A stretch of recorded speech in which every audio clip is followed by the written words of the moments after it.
Баянгол дүүргийн хошоо тэргүүний гадаад хэл математикийн гүнзгийрүүлсэн сургалттай 3 тамир бүрэн дунд сургууль хичээлийн шинжилгээ нээлттэй байлээ. Энэ хичээлийн жилд 3 тамир бүрэн дунд сургуулийн 1-р ангид нийт 66 сурагч хэлсэн орж байна.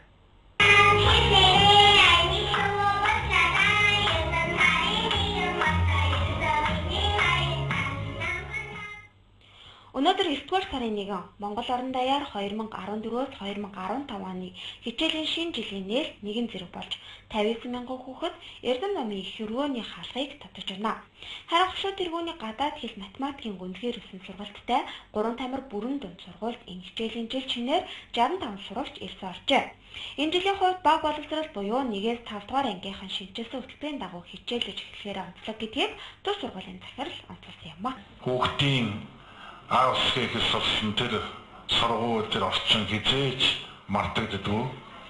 Бичсэн улсад анх 1-р ангид орж ирсэн тэр мөчөөр мартдаггүй.